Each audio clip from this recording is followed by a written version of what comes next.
Halo semuanya, kita lanjutkan kembali tutorial kita tentang Nest.js. Kali ini kita akan lanjutkan tentang controller dalam Nest.js. Ada beberapa hal yang bisa dilakukan controller, namun sebenarnya pada dasarnya controller itu adalah bagian untuk menghandle seluruh request dan responnya. Nah, jadi termasuk routing, kemudian penerimaan requestnya.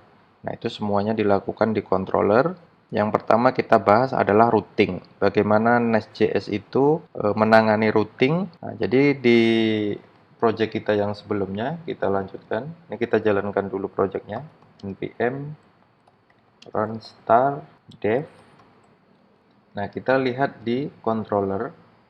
Nah, di controller ini ada satu dekorator yaitu controller. Nah, controller inilah nanti yang menentukan routingnya kemana. Di sini di kasus yang di fresh install project ini, controller berisi kosong.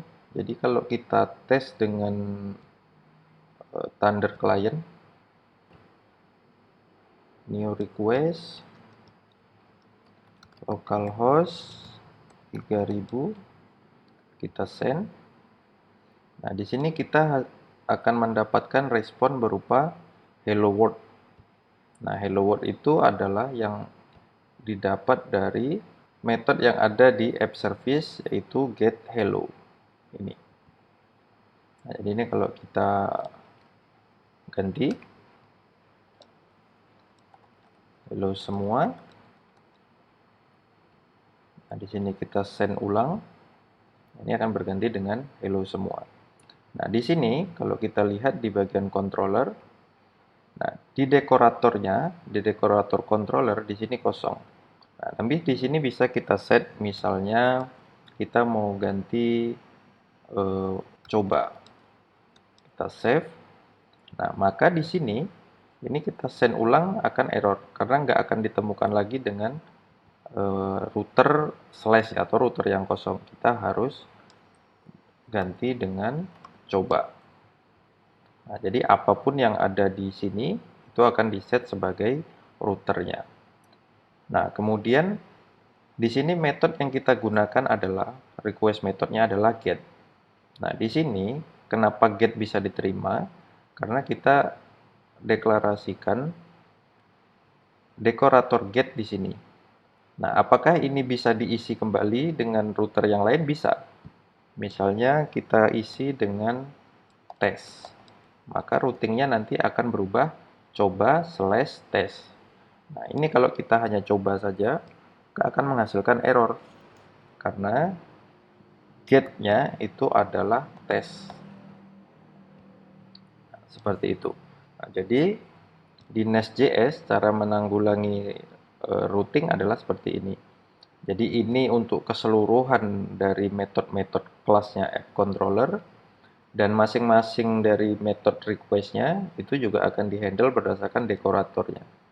Nah, di Nest.js itu ada beberapa dekorator yang bisa kita gunakan untuk metode request-nya. Jadi yang paling sering digunakan adalah get, kemudian bisa kita tambahkan untuk metode post, kita bisa deklarasikan post. Nah, ini post ini dari Nest.js command ya. Ini dia. Dari post. Nah, ini kalau kita kosongkan berarti nggak ada router tambahan, jadi langsung dicoba dengan metode paste. Dengan metode post. Nah, di sini kita perlu buatkan satu metode, misalnya post request. Kita returnkan ini request post. Kita save. Nah, kita uji di Thunder client-nya. Nah, di sini kita pakai coba saja karena di sini tidak ditambahkan router lainnya. Nah, jadi metodenya kita ganti dengan post. Kita send. Nah, maka akan menghasilkan ini request post berdasarkan ini. Dari return yang postnya. Nah, ini semuanya kasusnya sama. Kalau misalnya kita ganti dengan tes, maka di sini juga kita bisa tambahkan tes. akan hasilnya sama. Nah, kemudian di Nest.js juga ada fitur controller ini akan dipisah berdasarkan host. Sebagai contoh, misalnya ini coba, ini hanya bisa diakses dengan domain misalnya 00 ya. Ini bisa kita ganti jadi path, kemudian kita isi dengan host.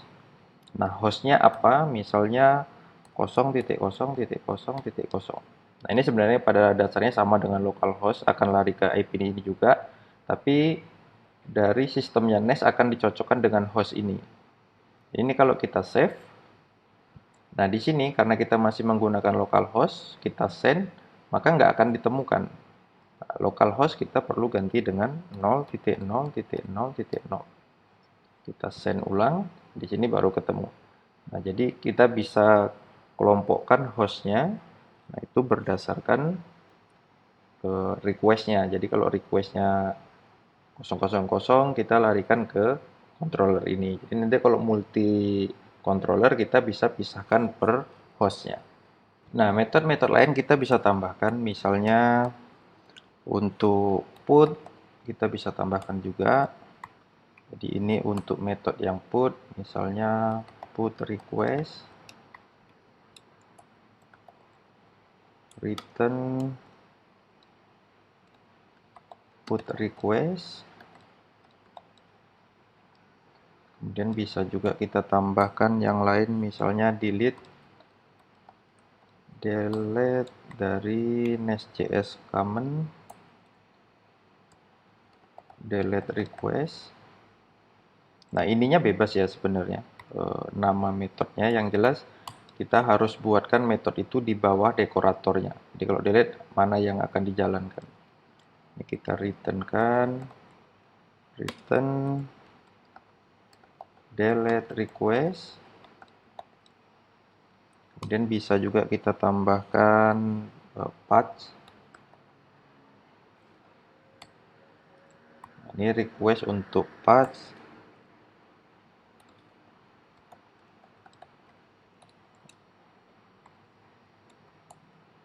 Kita returnkan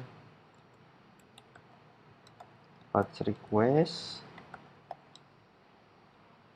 Dan bisa juga kita tambahkan misalnya option, kemudian head, atau kalau misalnya kita mau keseluruhan, seluruh request, misalnya mau put, mau delete, mau update, mau get, itu kita bisa gunakan dekorator all.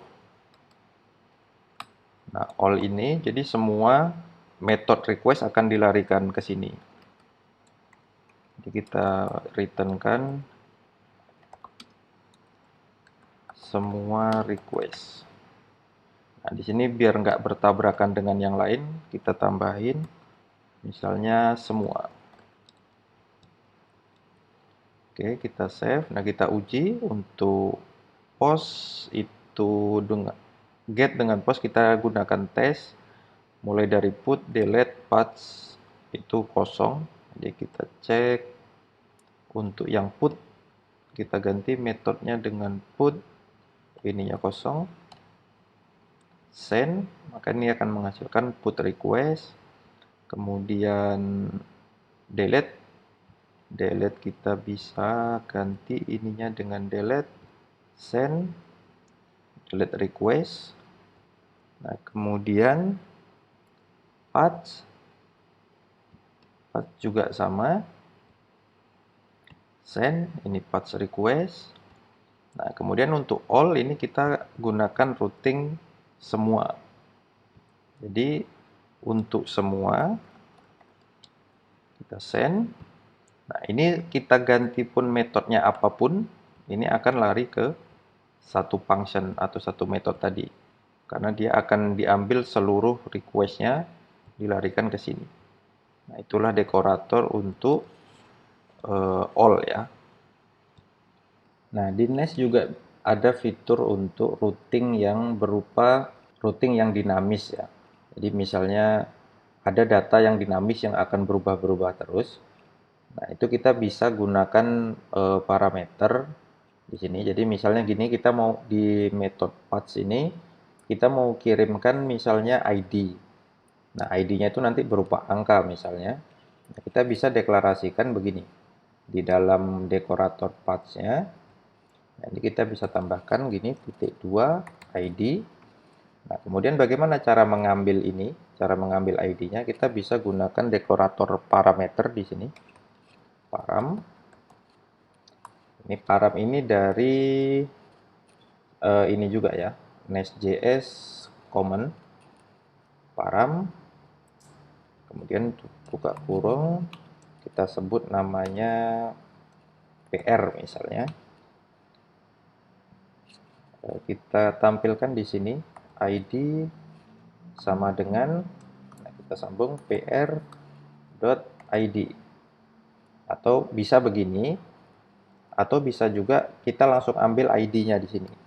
ID di sini langsung kita ganti ID. Nah, di sini kita langsung tuliskan ID-nya saja. Jadi bisa dua caranya menuliskannya. Kita save, kita tes untuk, nah di sini kita cek misalnya 1 untuk method patch, kita send, nah, patch request ID sama dengan 1. Nah ini kita bisa berubah-berubah terus, misalnya 3 atau 5. Nah, jadi ini ID ini yang akan berubah-berubah terus. Nah itu begini cara pengenanganannya. Atau kalau seperti yang di awal tadi kita buat, kalau ini di dekorator param tidak kita tuliskan apa parameternya, maka di sini kita ganti jadi id.id. Nah, hasilnya akan sama, cuman beda cara penulisannya saja. Nah, kemudian perlu juga teman-teman hati-hati. Nah, pada dasarnya untuk yang dekorator all, nah ini harusnya seluruh routing semua itu masuknya ke all.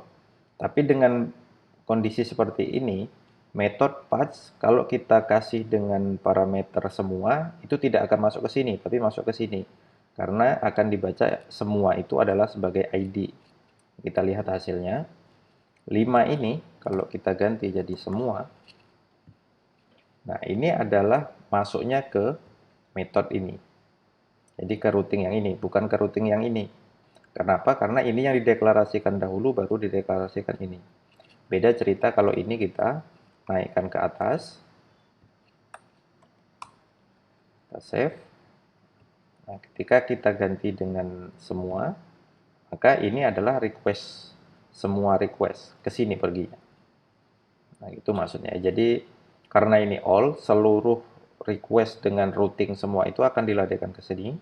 Sementara paths, apapun yang ada di belakang dari coba, itu akan diambil sebagai parameter. Nah, jadi ini perlu hati-hati teman-teman nanti kalau membuat project, perlu dipertimbangkan kondisi routingnya. Oke, mungkin itu dulu untuk pengenalan tentang routing di dalam Nest. Fitur selanjutnya yang akan kita bahas adalah tentang penanganan request objeknya. Jadi bagaimana kita mengambil query, bagaimana kita mengambil body, kemudian bagaimana kita mengambil parameter, kita akan bahas di video selanjutnya.